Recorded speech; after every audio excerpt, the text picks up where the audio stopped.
भर के भोजन करो है। मुझे तो तीव्र नींद आ रही है। मैं तो सोने जा रहा हूँ। सो जाओ विष्णु अवतार, शीघ्र ही तुम्हें ऐसी नींद में सुला दूंगा मैं कि फिर कभी उठ नहीं पाओगे। पर उससे पहले इस बालक को अपने मार्ग से हटाना होगा मुझे।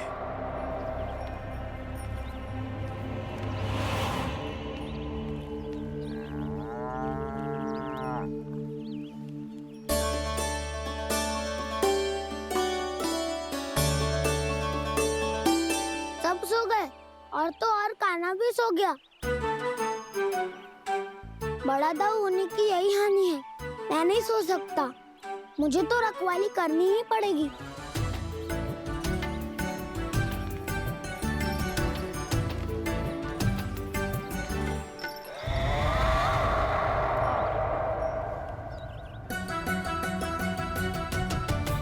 ताऊ तो पैरे पर है। यदि यही नहीं सोए तो वत्सासुर का वध कैसे करूंगा मैं?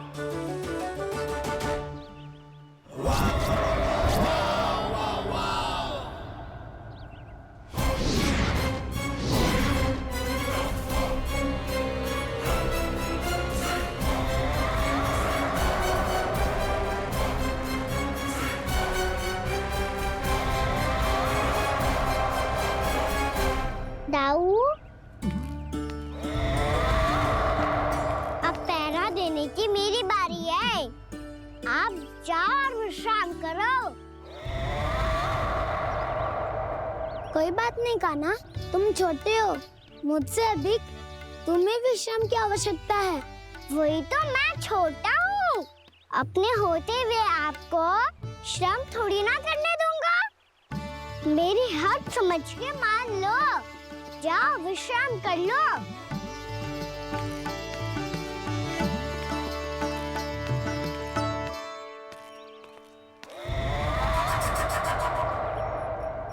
अब आओ वत्सासुर, तुम मुझसे युद्ध के लिए आतुर हो ना, तो मैं भी तत्पर हूँ। चाहे जितनी दृष्टि रख लो विष्णु अवतार, मैंने कहा था ना, इस रूप में तुम मुझे पहचान नहीं पाओगे। आओ, बस थोड़े और निकट आ जाओ, फिर एक ही प्रहार से तुम्हारे प्राण ले लूंगा मैं। ये क्या भूरी, तुम तो कछु खा ही ना रही। अच्छे से खाओ।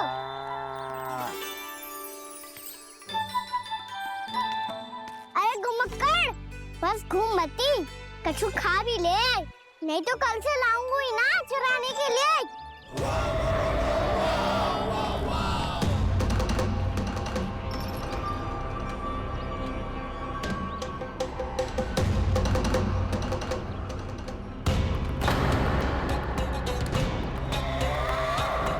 लटखड़ा मुंह क्यों छुपा रहा है?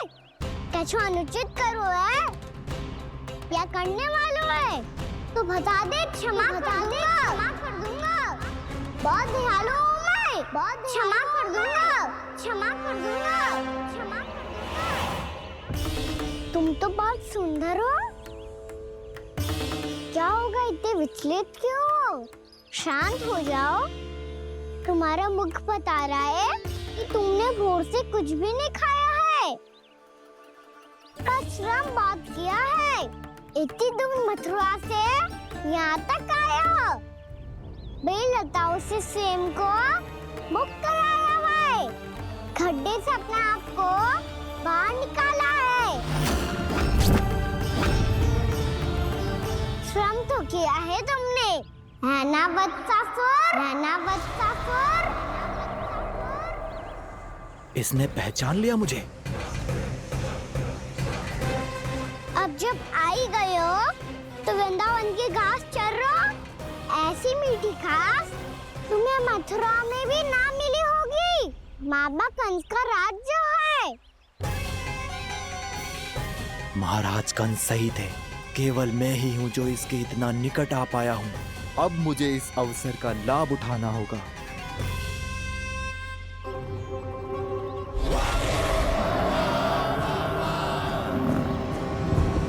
इतनी भी क्या शीघ्रता है वत्सासुर? ये जाल है इसका, छल है। पर मैं इसके बहकावे में नहीं आऊंगा।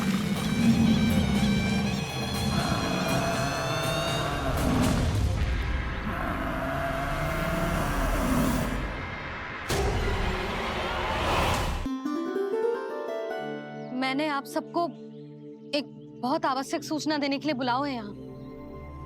आज मैं कान्हा के पीछे पीछे वन गई थी। वहां मैंने कछु ऐसा देखो है जिसकी कल्पना करना भी असंभव है। मैंने बहुत विचित्र मानव देखो वहां, जो मानव जैसा भी ना था। जो भी था ना, साधारण जीव तो ना था। पर जसोदा, ऐसो कैसे संभव हो सकता है? क्या बुद्धि लगाई है यशोदा ने। मेरे सामने एक ना चली तो अब गोपियों को अपनी योजना में सम्मिलित कर रही है। आप तो मेरा विश्वास करो मौसी, मैं सच्ची कह रही हूं। उसका तो सर भी विचित्र था।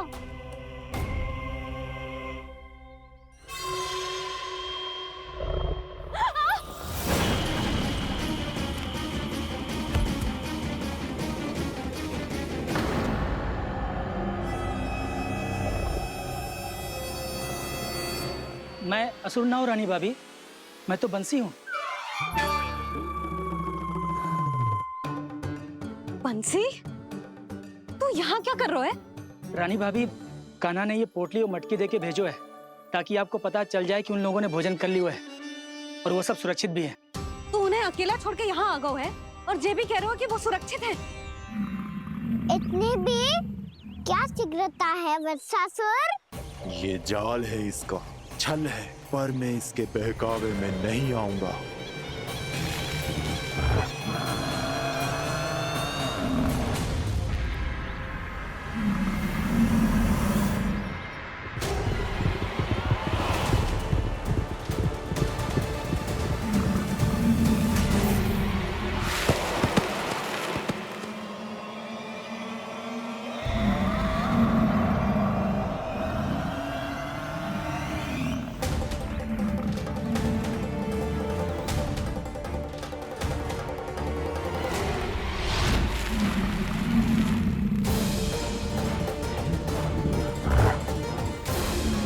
कब तक बच पाएगा तू?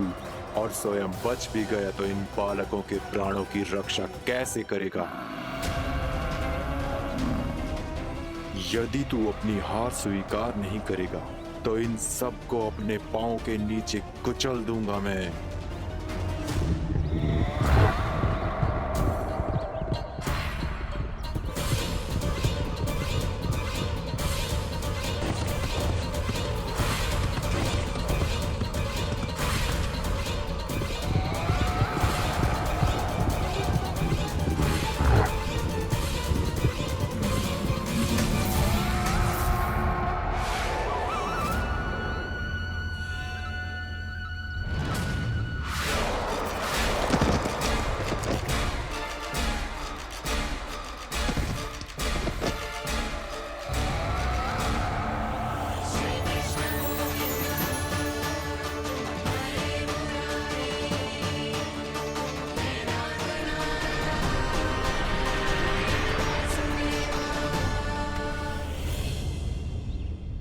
उलझन में क्यों प्रमिला?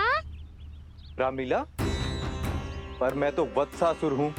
अब हो, पर वत्स से पहले तो प्रमिला थे। माँ भली असुर। तो फिर मैं वत्सासुर कैसे बना प्रभु? एक बार तुम माँ ऋषि वशिष्ठ के आश्रम गए थे। यक्षों, गंधर्वों और देवताओं तक को पराजित करके जिसने अपने अधीन कर लिया, वो मुरुपुत्र प्रमिलासुर आपके द्वार पर खड़ा है। महर्षि वशिष्ठ स्वागत नहीं करेंगे? द्वार पर खड़ा व्यक्ति देवता या असुर नहीं होता है प्रमिला, वो तो बस एक अतिथि होता है और अतिथियों का स्वागत करना हमारी परंपरा है। आओ। पर वो नहीं जानते थे। अभिमान तुम्हारे विवेक को निकल चुका था। आपने हमारा स्वागत तो कर लिया महर्षि, परंतु यहाँ तो हमारे बैठने के लिए उचित स्थान तक नहीं है।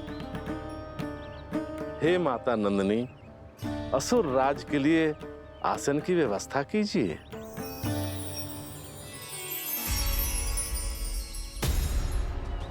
विराजिए असुर राज।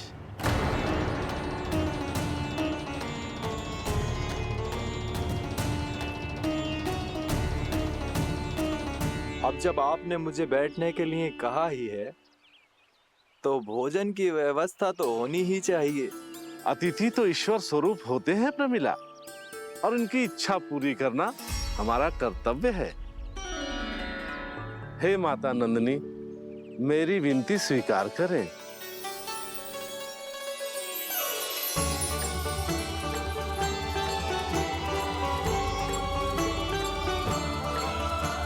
आरंभ करो प्रमिला।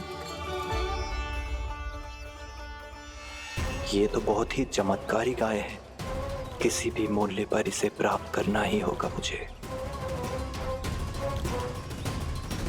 फिर तुमने ऋषि वशिष्ठ से नंदिनी को पाने की योजना बनाई और कुछ ही दिन के बाद ब्राह्मण का रूप लेकर उनके आश्रम पहुंच गए। कहिए ब्राह्मण देव, मैं आपकी क्या सेवा कर सकता हूँ? महर्षि वशिष्ठ के आश्रम आया हूँ। रिक्त हाथ वापस लौटना तो संभव ही नहीं है। ईश्वर की कृपा से आपके मन में जो है वो सब मिलेगा। अपनी इच्छा प्रकट कीजिए ब्राह्मण देव। तो महर्षि, ये गाय मुझे दान में दे दीजिए। गाय मुझे दान में दे दीजिए। किस सोच विचार में पड़ गए महर्षि? क्या आप ब्राह्मण की इच्छा पूरी किए बिना ही उसे आश्रम से लौटा देंगे? किंतु इस ढोंगी के कुचक्र में मत फंसिए महर्षि। ये ब्राह्मण नहीं, असुर प्रमीला है, जो छल में मुझे आपसे छीनने आया है। छल? मेरे साथ छल करता है दुष्ट? तुझे इस कपट का दंड अवश्य मिलेगा। माता नंदिनी, इसके कुकर्म का फल दीजिए।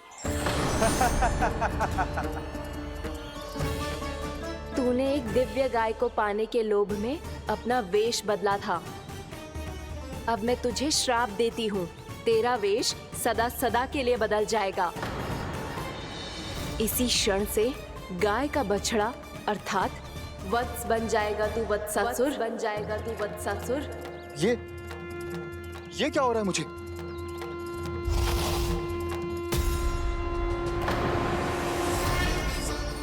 मेरा स्वरूप? हाँ। मुझे क्षमा करें मां नंदिनी, अपना श्राप वापस ले लीजिए। महर्षि, मेरी रक्षा करें। महानंदिनी, मुझे क्षमा कर दीजिए। भूल हो जाने के बाद उसे सुधारने का एक अवसर तो सभी को मिलना चाहिए माँ। इसे क्षमा कर दीजिए माँ, इसे अपनी भूल का पश्चाताप है। आपसे अधिक और कौन जानता है महर्षि, दिया हुआ श्राप वापस नहीं लिया जा सकता।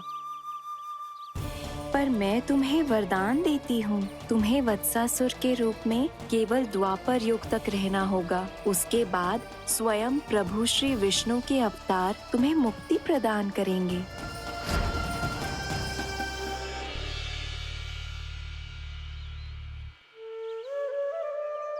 मुझ जैसे मूर्ख अभिमानी दुष्ट को भी आपने मुक्ति प्रदान की प्रभु।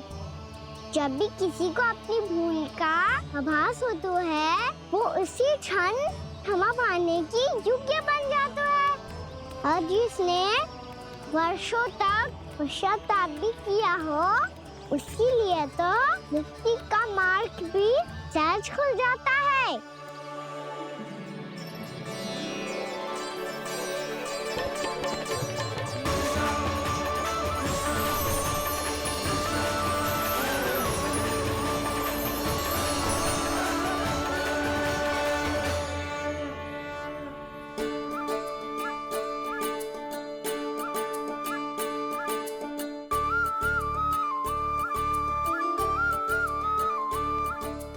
यशोदा,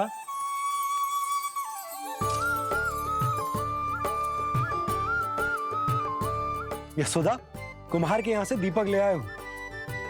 हर बार की भांति इस बार भी पूरा गांव दीपों से जगमगा उठे हो। वृंदावन में जे हमारी पहली दीपावली है और जे हम बड़ी धूमधाम से मनाएंगे। रानी भाभी, तोरण के रूप में जे टांग दो दौर पे। हाँ टांग दे। अरे ठहरो, बंसी जे तोरण थोड़ी ना है।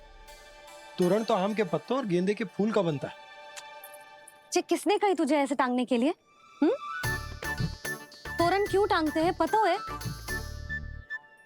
हे नारायण, तोरण इसलिए टांगते हैं ताकि बुराई और नकारात्मकता को हम द्वार के बाहर ही रोक दें और भीतर उन शक्तियों को आमंत्रित करें जो ऊर्जा, उत्साह और दिव्यता से भरी हो, जैसे मैया लक्ष्मी। रानी भाभी, ये बात समझ में ना आई कि तोरण में केवल आम के पत्तों और गेंदे के फूलों को ही क्यों लगाया जाता है? वो इसलिए बंसी क्योंकि आम के पत्ते घर के भीतर की दूषित वायु को खींचकर बाहर निकाल देते हैं और किसी भी प्रकार की नकारात्मक ऊर्जा को उसका हरा रंग घर के भीतर प्रवेश ना करने देते और आंखों को शांति और सुखद अनुभव कराता है, वो बात अलग। इसी प्रकार से गेंदे के फूल भी किसी भी प्रकार की नकारात्मक ऊर्जा को घर के भीतर प्रवेश ना करने देते और उनकी गंध से कीड़े मकोड़े भी घर से दूर ही रहते हैं। समझ में आई बात? जी समझ गए हो।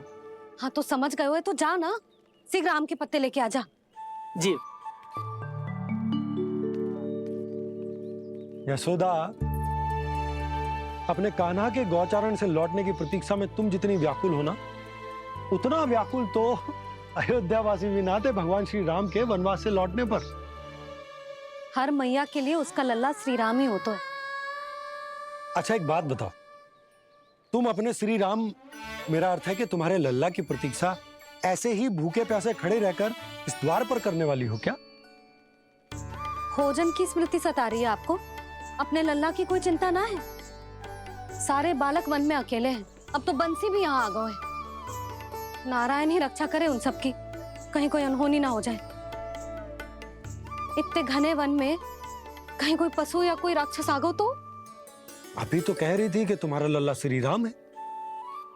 अरे श्री राम तो 14 बरस का वनवास काटकर सुरक्षित अपने घर लौट आए थे। तुम्हारा लल्ला तो सवेरे गया है गौचरण को, गोधूली के पहले वापस आ जाएगा।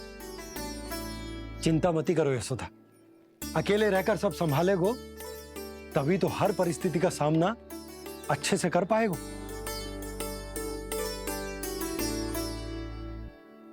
कान्हा,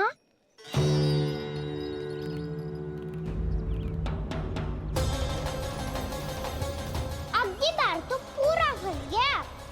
अब इस स्थिति को कैसे संभालूं?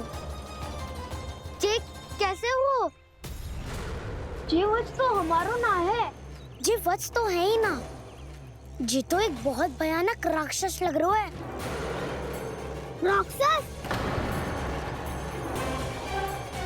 सच्ची बता कान्हा, जे तूने तो ना कियो? है जा कान्हा, हम घर लौट जाएंगे।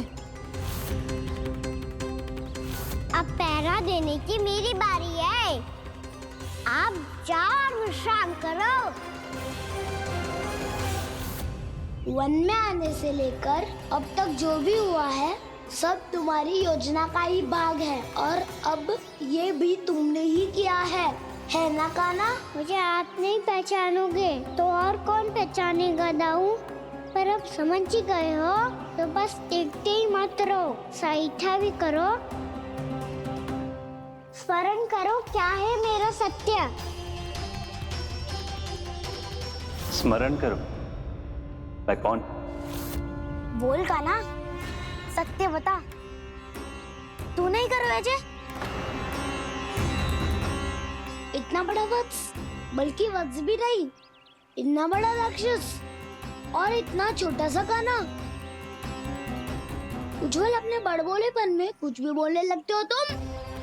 भला कान्हा में इतनी शक्ति कहाँ जो इतने बड़े राक्षस की ये दशा कर पाए? तो फिर ये किसने करो जे? ये कार्य तो बस श्री नारायण ही कर सकते हैं, है ना कान्हा? इतनी क्षमता तो उन्हीं में हो सकती है। पर सखाओ, इसके बारे में गांव में किसी को पता ना चलना चाहिए। क्यों? क्योंकि यदि हमारे माँ को पता चल गया कि यहाँ कुछ ऐसा हुआ है, तो फिर कल से हम में से कोई भी यहाँ ना आ पाएगा। तो फिर गाँव में ही खेलना छुपन छुपाई। उन सबका तो केवल वन आना बंद होगा। पर मेरी मैया तो मुझे घर से बाहर निकलने ही ना देगी। नाना, हम किसी को कछु ना बोलेंगे, है ना सखाओ? हाँ।